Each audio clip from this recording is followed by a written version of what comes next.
नववार्ता में आप सभी का हार्दिक स्वागत है। सनातन विचार कभी भी किसी के ऊपर आश्रित नहीं। इसका कारण सनातन अपने आप में एक प्राकृतिक संस्कृति एवं विचार है। सनातन संस्कृति की जागृति के लिए समय समय पर महान संतों ने सदैव ही समाज के लिए अपना योगदान प्रस्तुत करते आया है। फिर भी सनातन के जागृति का कार्य किसी एक का नहीं हो सकता।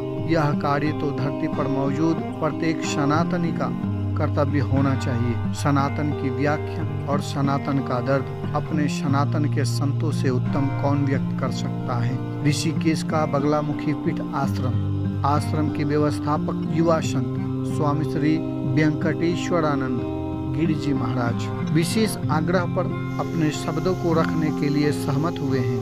श्री महाराज जी के गुरु हैं और इस आश्रम के महंत एवं महामंडलेश्वर स्वामी राहुलेश्वरानंद गिरि जी महाराज।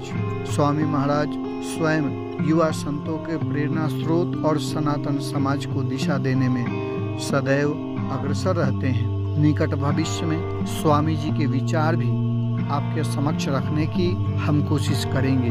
आप दर्शकों का ज़्यादा समय न लेते हुए सीधे उद्देश्य पर चलते हैं। महाराज जी से हमने कुछ प्रश्न करे हैं जिसका उत्तर स्वयं महाराज जी आपके समक्ष प्रस्तुत करेंगे। प्रश्न कोई नया नहीं है, परंतु यह सनातन संस्कृति की मांग है जिस पर चिंतन और विचार सदैव होना चाहिए। सनातन का वास्तविक विचार और परिभाषा क्या है? सनातन में आपका अपना योगदान क्या है? सनातन के उज्जवल भविष्य के लिए क्या आवश्यक है? सनातन संस्कृति संरक्षित और उज्जवल रहे, इसके लिए सरकार को क्या कदम उठाना चाहिए? प्रश्न प्रत्येक सनातनी का होना चाहिए और बार बार उठाना चाहिए। तो स्वामी जी इन प्रश्नों के उत्तर आपके समक्ष प्रस्तुत करते हैं। स्वामी जी नमस्कार।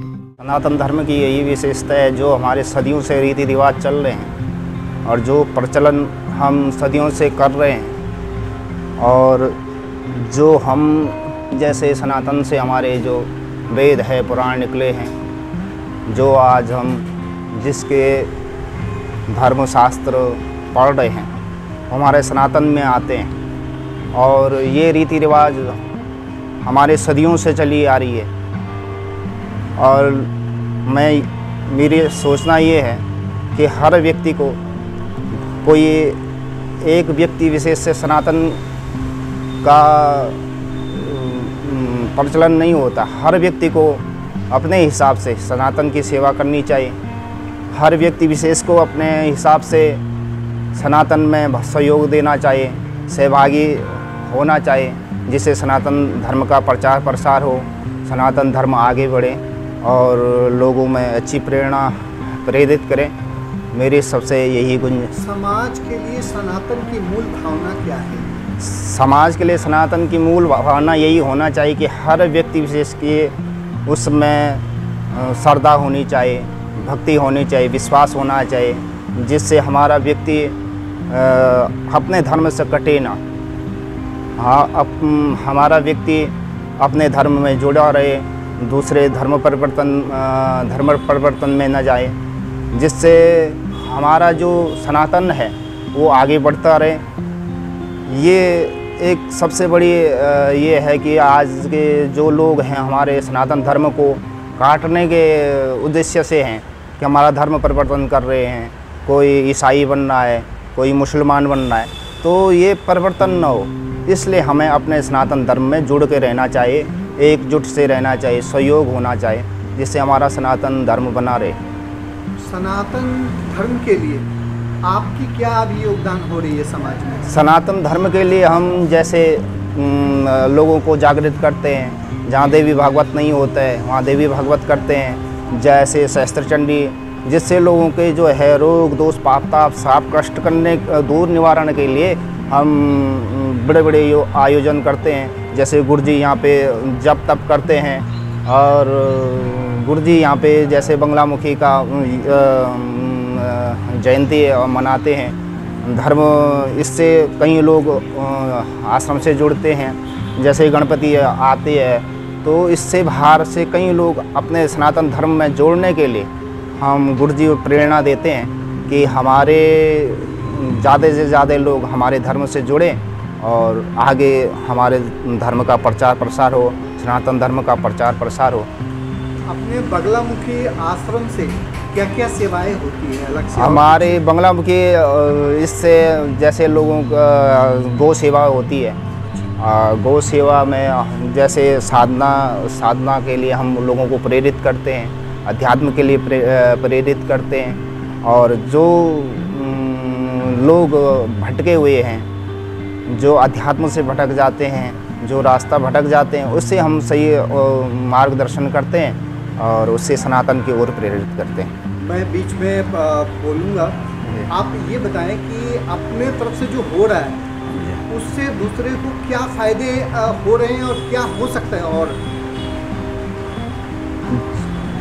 जो हम लोग जो प्रेरणा देते हैं लोगों को, उससे लोगों को जैसे किसी का रोग ठीक हो जाता है, जैसे महामृत्युंजय का जाप बता दिया, तो लोगों को उससे फ़ायदा मिलता है।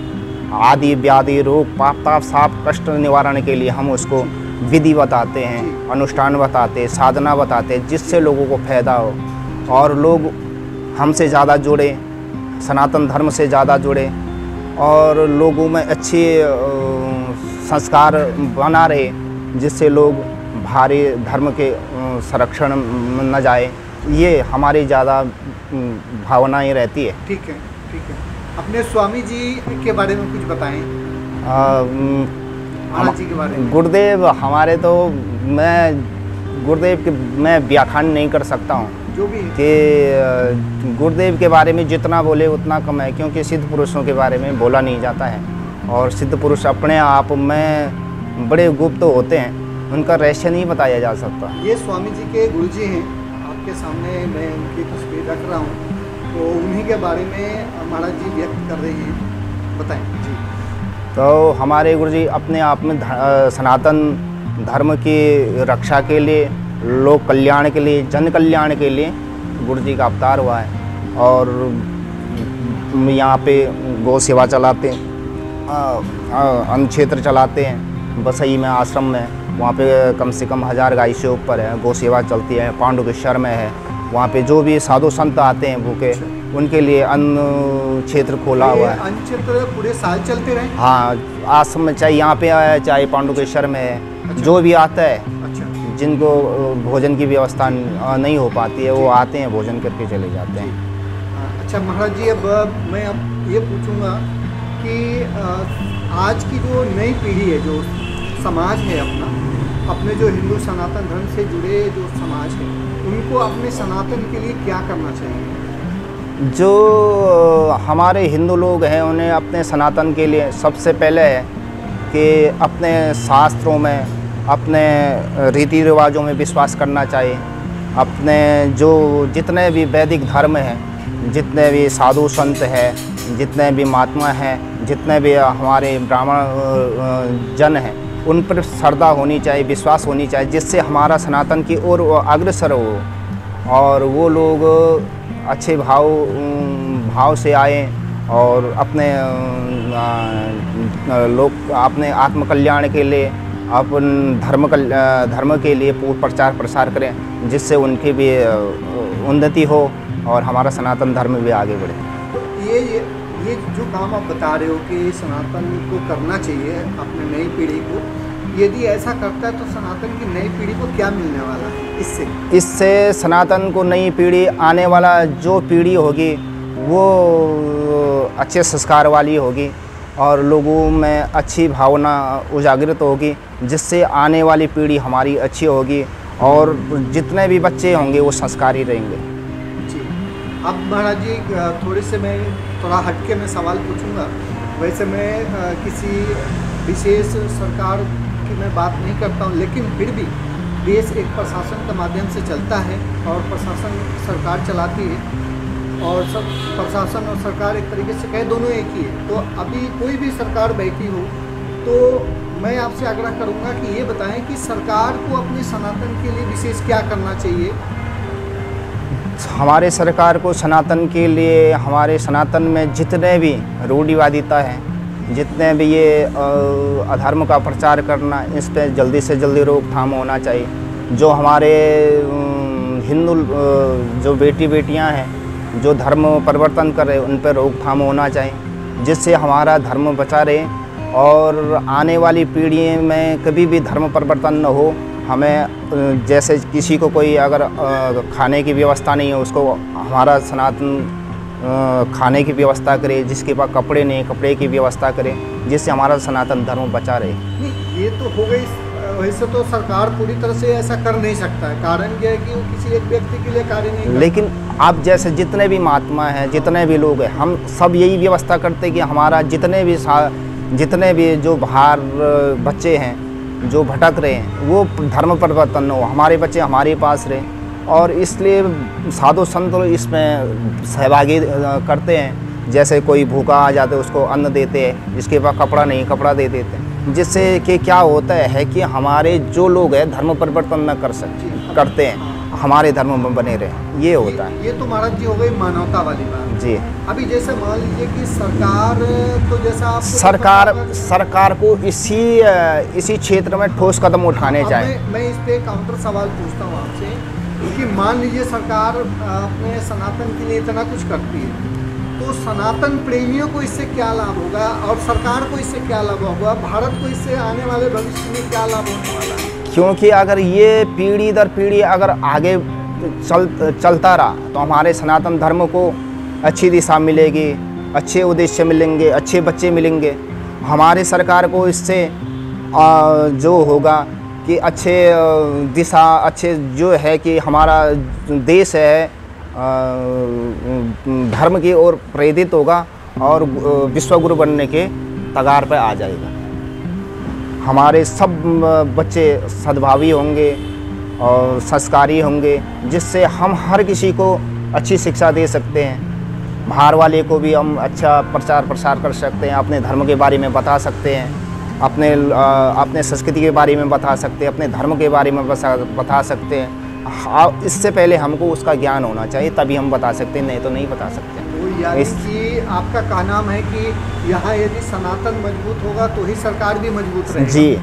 तो अब मैं इससे पूछूंगा कि आने वाला भविष्य में यदि सनातन के ऊपर सरकार या यहाँ सनातन प्रेमी भी ध्यान देते हैं, तो ये जो सनातन मान लीजिए ध्यान भी देते हैं, परंतु आज मान लीजिए कि आज की जो नई पीढ़ी है सनातन के महत्व को पूरी तरह से नहीं समझ पाता है या उसको महत्व नहीं देता है, तो उसको महत्व क्यों नहीं देता है और उसको क्यों देना चाहिए? सनातन को इसलिए महत्व नहीं देना चाहते कि आज हर बच्चा नई पीढ़ी में जी रहा है और उससे धर्म से कोई लेना देना नहीं है। अपने जितने भी रोजी रोटी के लिए वो सुबह से शाम तक नौकरी करता है, उससे पता ही नहीं चलता हमारा धर्म क्या है, हमारा रीति रिवाज क्या है। तो एक तरफ से वो हमारे अपने धर्म से कट रहा है और अपने धर्म में जुड़ने के लिए उसे नौकरी तो करनी है, लेकिन अपने जो गीता है, जो रामायण है, उसको भी पढ़े,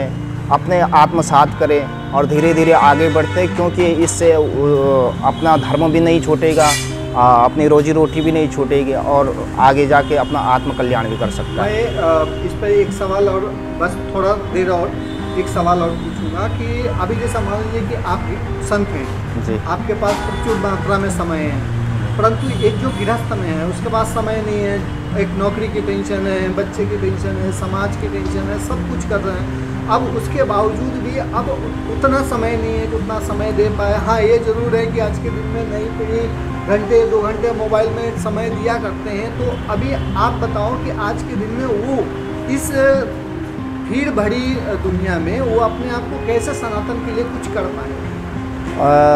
इसके लिए वो सुबह अपने नित्य नियम में अपने सनातन के लिए कुछ माला करे, जाप करे, अपना नियम बनाए, जिससे वो छूटे ना, अपने सनातन से जुड़ा रहे और अपने इधर से धर्म का सेवा भी होगी, अपना आत्म कल्याण के लिए भी अग्रसर होगा और उधर से रोजी रोटी के लिए भी वो जैसे काम करता रहेगा। आपके पास ना आ पाए और घर में ही अपना कर रहे हैं, तो वो सनातन के लिए क्या कर सकता है आज के दिन? तो उसका यही होता है कि अगर वो धर्मों पे है तो हमारे लिए वही सनातन के लिए काम कर रहा है, वो धर्म पे होना चाहिए। ये बहुत बढ़िया बात है, आपने कहा कि उसको अलग से कुछ करने की आवश्यकता नहीं, वो धर्म पे है तो वही धर्म सनातन का धर्म पे रहे, धर्म पर रहे और सनातन का काम वो कर रहा, मतलब क्योंकि उसके पास जो भी व्यक्ति आएगा वो सनातनी के बारे में बात करेगा और सनातनी का प्रचार प्रसार करेगा, क्योंकि वो कर्म करता रह रहा। जी जी जी, ये चीज़ है। तो महाराज जी आपसे बात करके बहुत अच्छा लगा और हम चाहेंगे कि आपकी जो ये शब्दों की जो वर्षा है अपने समाज के ऊपर वो हमेशा बरसती रहे। और आपके महाराज जी का भी मैं हार्दिक वंदन करके नमस्कार करता हूँ कि महाराज जी जिस प्रेरणा से पूरी संसार में अपना कार्यक्रम चला रहे हैं वो नित्य चलाते रहें और आप सबकी कृपा प्रसाद सबको मिलता रहे। इसी के साथ मैं अपने वाणी को यही विराम देता हूँ और आपको नमस्कार करता हूँ। नमस्कार। अरे कोहिनूर की कीमत जिसने कोहिनूर को परखा है वह जानता है। अंग्रेजों ने अपने द्वारा शासन किए गए समस्त देशों को आज़ाद कर दिया, परंतु आज भी कोहिनूर को ताज में संजो कर रखा है। जिस वेद के ऊपर सनातन संस्कृति आधारित है उस वेद के रहस्य को समझने के लिए पूरा विश्व प्रयासरत है। जिस सनातन संस्कृति को हम अपना गर्व मानते हैं उस संस्कृति के प्रति हमारा एक कर्तव्य है। आज के अपने गर्वयुक्त संस्कृति को कायम रखने के लिए हमारे पूर्वजों ने अनेक अकल्पनीय योगदान किए हैं। हमारी अपनी नस्लें भी अपनी संस्कृति को लेकर गर्व महसूस करें। इसके लिए हम प्रत्येक सनातनी को कुछ न कुछ प्रयास तो करना ही चाहिए। नववार्ता के सनातन मंच पर संस्कृति विचारक वेदांत का आप सभी को राम जी राम। कृपया कमेंट के माध्यम से सनातन संस्कृति के ऊपर अपना विचार प्रकट करें, वीडियो को लाइक करें, चैनल को सब्सक्राइब करें। वीडियो को पूरा देखने के लिए आप सबका विशेष धन्यवाद।